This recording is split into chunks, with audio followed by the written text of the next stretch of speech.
Price Lord. எல்லாம் நல்லா இருப்பீங்க நம்புகிறேன். இன்றைக்கி ஜனவரி 26 2026 இயர்.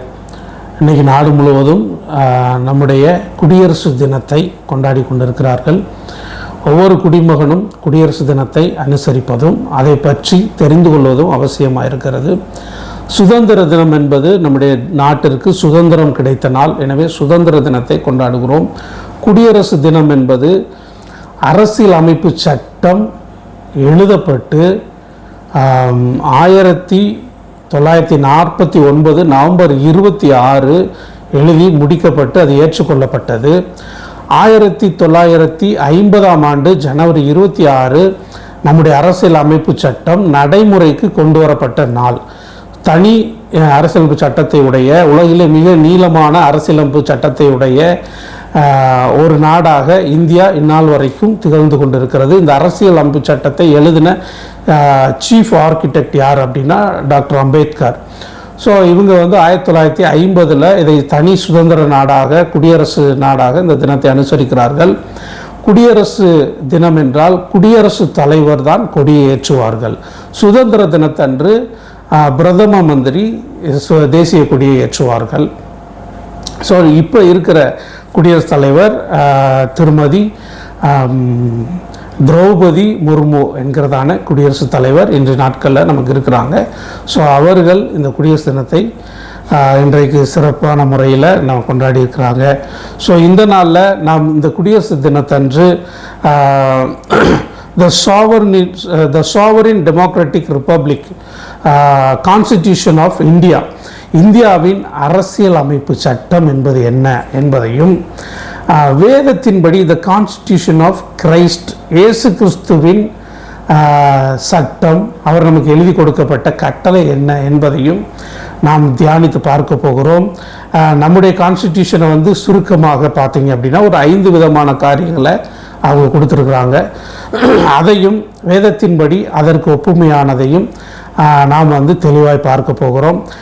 இதை நான் ஆராய்ச்சி செய்து பார்த்த பொழுது எனக்கு மிகவும் ஆச்சரியத்தை கொடுக்கிற ஒரு காரியமாக, ஏன்னா கிட்டத்தட்ட இயேசு கிறிஸ்துவனுடைய அறிவுரைகளும் இந்திய அரசியல் அமைப்பு சட்டமும் ஒன்றாக இருக்கிறதை பார்த்து நான் ஆச்சரியம் அடைந்தேன்.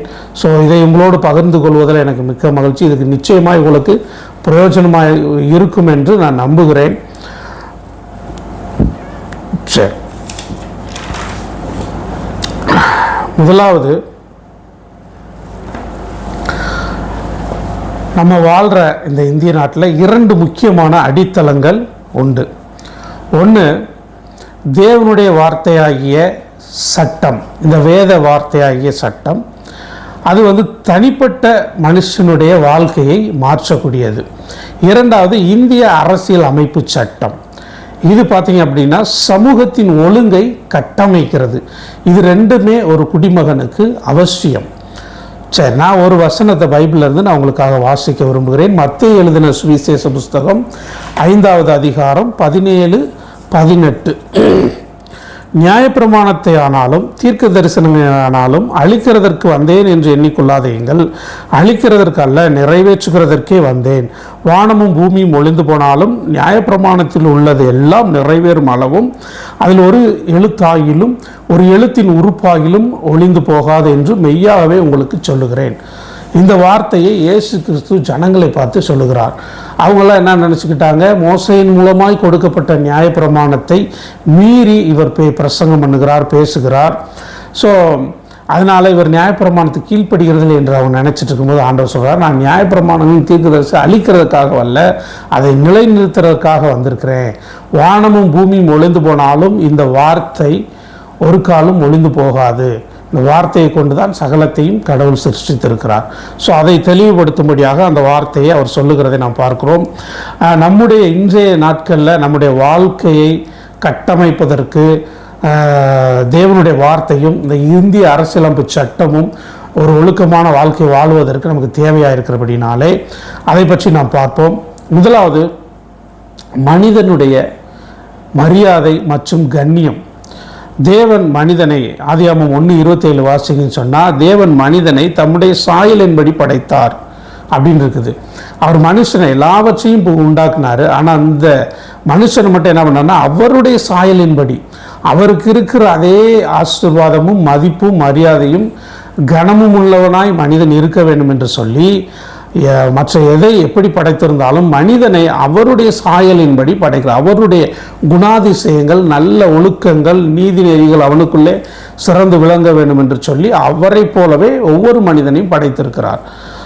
இதில் அவர் ஜாதி, மதம், நிறம், மொழி என்பதையெல்லாம் கடந்து தேவ சாயலாய்த்தான் மனிதனை பார்க்க. உலகத்தில் இருக்க எந்த மனுஷனாக இருந்தாலும் சரி, அவன் என்ன நிறம், என்ன ஜாதி, என்ன மொழி பேசினாலும் சரி, உலகத்தில் எந்த மூலையில் அவன் மனிதன்ற ஒரு தகுதியை மட்டும்தான் தேவன் பார்க்கிறார். எல்லா மனிதனையும் அவருடைய சாயலின்படி படைச்சிருக்கிறார். மனுஷனுக்கு பாருங்கள் எவ்வளோ ஒரு ரெஸ்பெக்ட்ஃபுல்லாக கடவுள் அவனை பார்க்குறாருன்னு. அடுத்து அதே மாதிரி பார்த்தீங்க அப்படின்னா இந்திய அரசியல் அமைப்பு சட்டமும் மனிதனுடைய கண்ணியத்தை பாதுகாக்கிறது.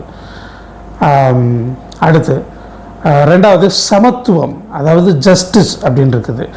தேவன் பட்சபாதம் இல்லாத ஒரு தேவன் அப்படின்னு வசனம் நமக்கு கொடுக்கப்பட்டிருக்கிறது.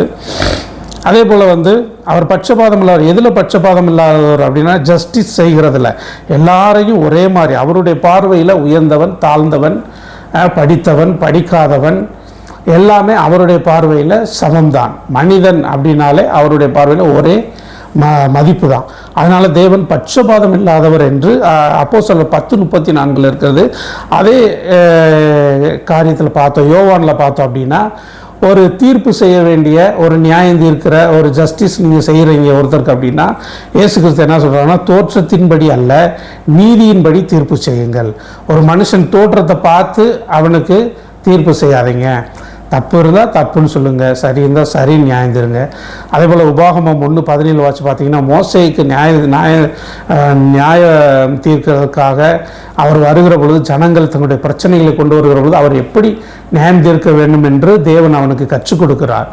பெரியவனாக இருக்கிறான் என்று அவன் முகத்துக்கு அஞ்ச வேண்டாம், சிறியவனாக இருக்கிறான்னு சொல்லி அவனை நீ அற்பமாக எண்ணக்கூடாது, நீதியின்படி தீர்ப்பு செய்ய வேண்டும் என்று அவனுக்கு கற்றுக் கொடுக்கிறார். ஸோ தேவன் இந்த நீதி செய்கிறதுல பட்சபாதம் உள்ளவர் அல்ல. அதே போல தான் அரசியல் அமைப்பு சட்டமும் சட்டத்தின் முன் அனைவரும் சமம். எடுத்துக்காட்டு ஆர்டிகல் 14 நீங்கள் எடுத்து பார்த்தீங்க அப்படின்னு சொன்னால், அரசியல் அமைப்பின் சட்டத்திற்கு முன்பதாக பெரியவன் சிறியவன் என்று யாருமே இல்லை.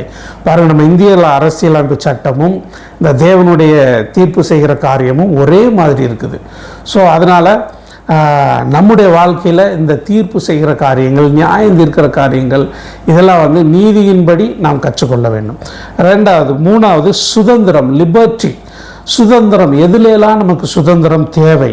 இதில் பார்த்தீங்கன்னா நம்ம இந்திய அரசியலமைப்பு சட்டம் ஒரு 3 விதமான சுதந்திரத்தை சொல்லுகிறது.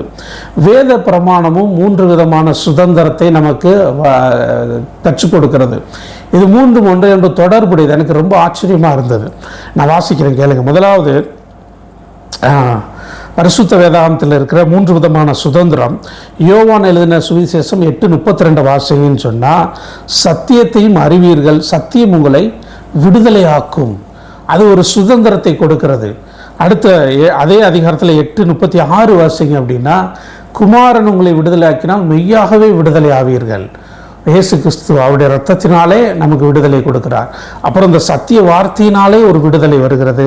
மூன்றாவது 2 கொரிந்தியர் 3:17 வாசிங்கன்னா, கர்த்தருடைய ஆவி எங்கேயோ அங்கே விடுதலை உண்டு, பரிசுத்த ஆவியானவராலே ஒரு விடுதலை உண்டு. சரி, இதை பற்றி கொஞ்சம் விளக்கமாக நான் இந்திய அரசியலமைப்பு சட்டத்தை வாசிட்டு நான் உங்களுக்கு கற்றுக் கொடுக்குறேன்.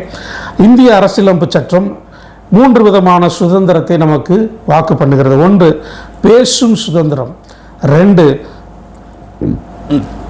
வாழும் சுதந்திரம், 3 நடமாடும் சுதந்திரம். ஸோ இந்த பேசும் சுதந்திரம், சத்தியத்தை அறிவீர்கள், சத்தியம் உங்களை விடுதலையாகும் சொன்னேன் இல்லையா பரிசுத்த வேதாகமத்தில், அதுதான் பேசும் சுதந்திரம். நீங்கள் எப்போ சத்தியத்தை கற்று அறிந்து கொள்ளுகிறீர்களோ அப்பொழுது அதை பற்றி நீங்கள் பேசக்கூடிய சுதந்திரத்தை பெற்றுக்கொள்ளுகிறீர்கள். அதாவது எடுத்துக்காட்டு, பேதுரு ஒரு மீன் பிடிக்கிற ஒரு மனுஷன். அவர் அபிஷேகம் பெற்ற உடனே, இந்த சத்தியத்தை அறிந்து கொண்ட உடனே அவர் 2 நிருபங்களை எழுதியிருக்கிறார். அது மிகவும் ஆசீர்வாதம். இன்றைக்கு நாம் வாழுகிற இந்த நாட்களிலே நமக்கு பிரயோஜனம் உள்ளதாக இருக்கிறது. அப்பேற்பட்ட ஒரு பேசும் சுதந்திரத்தை அவர் கொடுக்க கர்த்தர் அவரை பலப்படுத்தி இருக்கிறார். ஸோ சத்தியத்தை அறிகிற பொழுது நமக்கு இந்த இந்திய அமைப்பு சட்டத்தின் கீழ் ஒரு பேசும் சுதந்திரம் நமக்கு கிடைக்கிறது. ரெண்டாவது நான் சொன்னேன் வாழும் சுதந்திரம். குமாரன் உங்களை விடுதலை ஆக்கினால் மெய்யாகவே விடுதலை ஆவீர்கள். அவருடைய இரத்தத்தினாலே நமக்கு ஒரு விடுதலை உண்டு. எப்படிப்பட்ட வாழ்க்கை? நீதிமானாய் நாம் வாழுகிறோம். நாம் ஒரு கில்ட்டி லைஃபுக்குள்ளே இல்லாமல், குற்ற மனசாட்சியோட வாழாமல், ஒரு சுதந்திர நாட்டில் நமக்கு வாழக்கூடிய யாரும் நம்மளை கேள்வி கேட்க முடியாது. அப்படி சுதந்திரமாக, ஃப்ரீடமாக, பாவ வாழ்க்கையிலேருந்து ஒரு விடுதலையோடு வாழும் சுதந்திரத்தையும் இந்த வேதாகமம் நமக்கு கொடுக்கிறது. மூன்றாவது இந்திய அரசியலமைப்பு சட்டம் சொல்லுகிற சுதந்திரம் நடமாடும் சுதந்திரம். நீங்கள் இந்தியாவுக்குள்ளே எங்கே வேணாலும் நடமாடலாம், யாரும் உங்களை கேள்வி கேட்க முடியாது. அந்த சுதந்திரத்தையும் ஒவ்வொரு குடிமகனுக்கும் இந்த இந்திய அரசியலமைப்பு சட்டம் கொடுக்கிறது. அதுக்கு ஆதாரமாய் 2 கொரிந்தியர் 3:10 கர்த்தருடைய ஆவி எங்கேயோ அங்கே விடுதலை உண்டு. முதல்ல சொன்னேன் சத்தியத்தினாலே பேசுகிற சுதந்திரம், ரெண்டாவது குமாரனுடைய இரத்தத்தினாலே வாழுகிற சுதந்திரம், மூன்றாவது பரிசுத்த ஆவியானவராலே நடமாடும் சுதந்திரம். அப்போஸ்தலர் 1:8 வாசிங்கன்னா கர்த்தருடைய ஆவி பரிசுத்த ஆவி உங்கள் மேல் வரும்போது நீங்கள் பலனடைந்து எருசலேமிலும் யூதேயாவிலும் சமாரியாவிலும் பூமியின் கடைசி பரியந்தம் எனக்கு சாட்சிகளாக இருப்பீர்கள். அப்போ இது ஒரு நடமாடும் சுதந்திரம், ஒரு டிராவல் பண்ணுறது. பழைய ஏற்பாட்டு காலத்தில் பார்த்தீங்கன்னா கர்த்தருடைய ஆவி என்னை கொண்டு போனார் அப்படின்னு இருக்கும். ஸோ கர்த்தருடைய ஆவி எங்கேயே அங்கே விடுதலை உண்டு அப்படின்னா விடுதலையோடு நீங்கள் புறப்பட்டு செல்ல வேண்டிய சுதந்திரம் உங்களுக்கு உண்டு. இந்திய அரசியலமைப்பு சட்டம் இந்தியாவுக்குள்ள மட்டும் சுதந்திரம் கொடுக்குது நடமாடுறதுக்கு. பரிசுத்த வேதாகமத்தின் ஆவியானவருடைய சுதந்திரம் நமக்கு பூமியின் கடைசி பரி இந்த உலகத்தில் எங்கே வேணாலும் நீங்கள் போய் இதை விடுதலையோடு பேச உங்களுக்கு பரிசுத்த வேதாகமம் ஒரு சுதந்திரத்தை கொடுத்துருக்கிறது. சரி, இப்போ நம்ம மனித கண்ணியம் பார்த்தோம், சமத்துவம் ஜஸ்டிஸ் பார்த்தோம், சுதந்திரம் லிபர்ட்டி பார்த்துட்டோம். இப்போ 5வது நீதி, ஈக்குவாலிட்டி. அதாவது ஈக்குவாலிட்டி என்பது ஒவ்வொரு குடிமகனுக்கும், அனைத்து மக்களுக்கும் அந்தஸ்துகளும் வாய்ப்புகளும் உயர்வுகளும் சமமாக கிடைக்க வேண்டும். இதுதான் ஈக்குவாலிட்டி. சரி, அதே இது பரிசுத்த வேதாகமம் நமக்கு என்ன சொல்லுது அப்படின்னா மீகா 6:8 வாசிங்கன்னா மனுஷனே நன்மை இன்னதென்று அவர் உனக்கு அறிவித்திருக்கிறார், நியாயம் செய்து இரக்கத்தை சிநேகித்து உன் தேவனுக்கு முன்பாக மனத்தாழ்மையாய் நடப்பதை அல்லாமல் வேற எண்ணத்தை கர்த்தரிடத்திலே கேட்கிறார். பாருங்க, நியாயம் செய்து இரக்கத்தை சிநேகித்து, இன்னும் தமிழில் சொல்லணும்னா நீதி செய்து கருணையை விரும்பி வாழுகிற ஒரு வாழ்க்கையை இந்த பரிசுத்த வேதாகமம் நமக்கு கற்றுக் கொடுக்கிறது. நீ நியாயம் செய், இரக்கமுள்ளவனாயிரு, வேற எதையுமே உங்கள்கிட்ட அவர் கேட்கல, உன் தேவனுக்கு முன்பதாக மனத்தாழ்மையாக இருன்னு சொல்லி ஆண்டவர் சொல்கிறார். ஸோ நம்மளுக்கு இந்திய அரசியலமைப்பு சட்டம் எப்பேற்பட்ட நீதி சொல்லுகிறது என்றால் சமூக நீதி, பொருளாதார நீதி, அரசியல் நீதி. சமூகத்தில் எல்லாருக்கும் எல்லாம் கிடைக்க வேண்டும், அதுதான் சமூக நீதி. பொருளாதார நீதி, அதே போல் எக்கனாமிக்கலாக எல்லா மக்களும் ஒரு ஸ்ட்ரென்தன் ஆகணும். அதே போல் அரசியல் நீதி, அரசியலில் பங்கிடுவதற்கு எல்லாருக்கும் உரிமை உண்டு. விரும்புகிற தலைவர்களை தேர்ந்தெடுக்கக்கூடிய ஒரு தேர்ந்தெடுக்கக்கூடிய உரிமையும் அனைத்து குடிமகன்களுக்கும் உண்டு. இது எல்லாருக்கும் சுதந்திரமாக கிடைக்க வேண்டும். நான் முதல்ல சொன்ன மாதிரி அனைத்து விதமான அந்தஸ்துகளும் உயர்வுகளும் வாய்ப்புகளும் அனைத்து குடிமகன்களுக்கும் கிடைக்க வேண்டும், அதுதான் நீதி. அதே போல் நம்ம நீதி செய்ய வேண்டும் என்பதை தேவனும் விரும்புகிறார். தேவன் நீதி செய்வதை விரும்புகிறார். அரசியல் அமைப்பு நீதியை உறுதி செய்கிறது. சரி, 4 பார்த்துட்டோம். 5வது மத சுதந்திரம். இதுதான் ஃப்ரெட்டர்னிட்டி. நான் உங்களுக்கு ஸ்டார்டிங்லேயே சொன்னேன், ஜஸ்டிஸ், லிபர்ட்டி, ஈக்குவாலிட்டி, ஃப்ரெட்டர்னிட்டி. அதாவது மத சுதந்திரம் என்பது சகோதரத்துவம். நம்ம இந்திய நாட்டில் ஜனநாயக நாடு, எந்த மத பாகுபாடுமின்றி மத சார்பற்ற நாடு, அனைத்து மக்களும் சகோதரத்துவமாய் வாழ வேண்டும் என்பதை இந்திய அரசியல் அமைப்பு சட்டம் வலியுறுத்துகிறது. அதே நேரத்தில் ரோமர் 14ஆம் அதிகாரம் 5-6 வசனங்களை நீங்கள் வாசிங்கன்னா தேவன் அதில் எப்படி சுதந்திரமாய் சகோதரத்துவமாய் வாழ வேண்டும் என்பதை சொல்லுகிறது. அதே நேரத்தில் தேவன் யாரையும் எதற்கும் கட்டாயப்படுத்துகிறவர் அல்ல. எந்த மதத்திலையும் நீங்கள் சேரணும் அப்படின்னு கட்டாயம், இயேசு கிறிஸ்துவும் மதத்தை பிரசங்கிக்கவில்லை, நன்னெறிகளையும் ஒழுக்க முறைகளையும் நல்ல ஒரு மார்க்கத்தை, நல்ல ஜீவ வழியையும் தனிப்பட்ட மனுஷனுக்கு அவர் காண்பிக்கிறவராக தான் இருக்கிறார். அதனால் யாரையும் எதற்கும் கட்டாயப்படுத்தவும் இல்லை. சான்றாக வெளிப்படுத்தல் 3:20 வாசிங்கன்னா இதோ நான் வாசற்படியிலிருந்து கதவை தட்டுகிறேன், ஒருவன் கதவை திறந்தால் நான் உள்ளே பிரவேசித்து அவனோடு போஜனம் பண்ணுவேன், அவரோடும் என்னோடும் போஜனம் பண்ணுவான்றது. ஸோ அவர் கதவை தட்டுகிறார். அவர் ஒரு அனுமதி இல்லாமல் யாரையும் வலுக்கட்டாயமாக அவர்களிடத்திலே அவர் பிரவேசிக்கிற தேவன் அல்ல. அதைத்தான் வேதம் சொல்லுகிறது. அன்பை அவர் தன்னை நேசிக்கிறது போல பிறரையும் நேசியுங்கள் என்று சொல்லுகிறார். ஸோ அன்பை வெளிப்படுத்துகிற ஒரு தேவன், அதே நேரத்தில் யாரையும் கட்டாயப்படுத்தாத ஒரு தேவன்.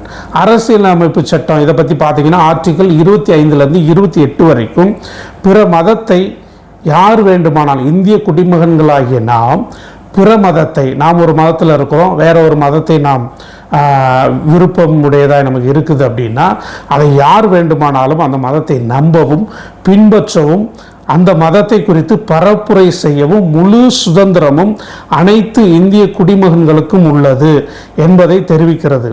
அரசியல் அமைப்பு சட்டம் கட்டாயப்படுத்தவில்லை. உண்மையான விசுவாச நம்பிக்கை அழுத்தத்தால் அல்ல, அன்பினால் பிறக்கிறது. பாருங்கள், அதே நேரத்தில் தேசத்தின் அமைதி முக்கியமாக இருக்கிறது.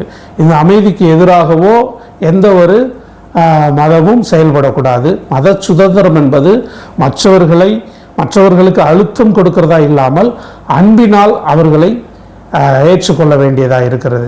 ஸோ அதனால் சகோதரத்துவம் மிகவும் முக்கியம். ஓகே, 5 பார்த்துட்டோம். 6வது கடமை மற்றும் கீழ்ப்படிதல். எந்த மனுஷனும் மேலான அதிகாரம் உள்ளவர்களுக்கு கீழ்ப்படிய வேண்டும் என்று ரோமர் 13:1 பரிசுத்த வேதாகம் நமக்கு கற்றுக் கொடுக்கிறது. என்ன சொல்லுது? எந்த மனுஷனும் மேலான அதிகாரம் உள்ளவர்கள் கீழ்ப்படிய கடவன். அனைத்து அதிகாரங்களும் தேவனால் நியமிக்கப்பட்டிருக்கிறது.